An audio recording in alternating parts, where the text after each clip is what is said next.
În primul rând, am cunoscut mai temeinic suferința aproape a întregului neam românesc.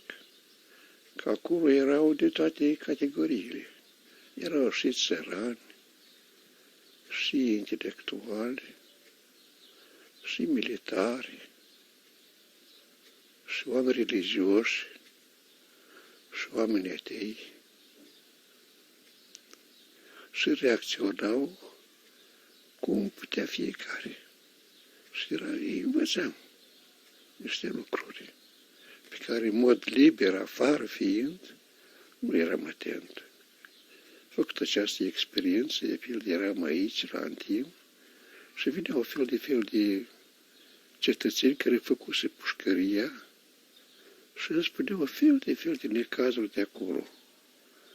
Însă le auzeam, îi compătimeam, dar, propriu-zis, nu sufeream. Acolo, lângă ce auzeam, așa, vedeam, trăind și trăiau și eu acolo. Și de aceea, făcând această experiență pe viu, mi-a rămas mai adânc înfipte în conștiința mea aceste fapte, care erau niște fapte obștești. Toți erau acolo, vii de afară cu nevoile lor, cu necazurile lor, cu bolile lor și se lăturau la starea mea de suferință de acolo. Și învățam așa.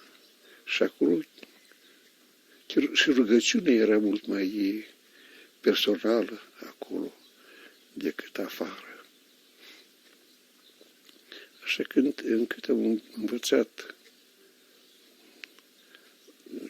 cam care este rostul suferinței pentru mine,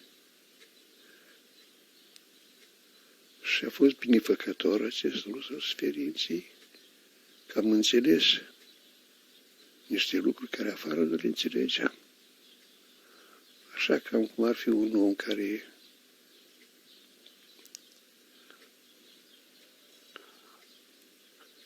postește,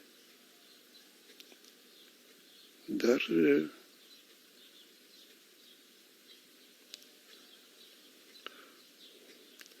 postul lui e forțat de nevoie, așa, și în silă.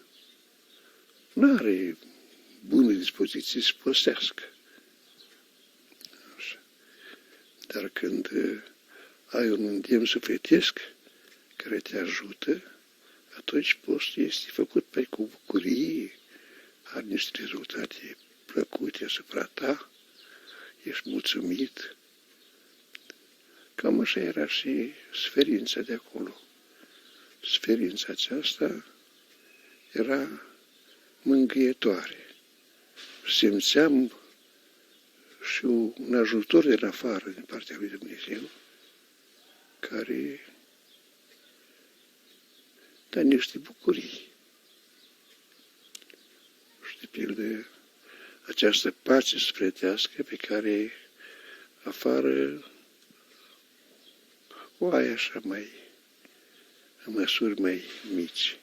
De pildă, nu eram revoltat pe nimeni din cauza căruia am ajuns acolo. Liniștit. Suferința era pentru mine, pentru păcatele mele, pentru greșelile mele de viață. Așa că era un fel de canon acceptat cu toată libertatea interioară.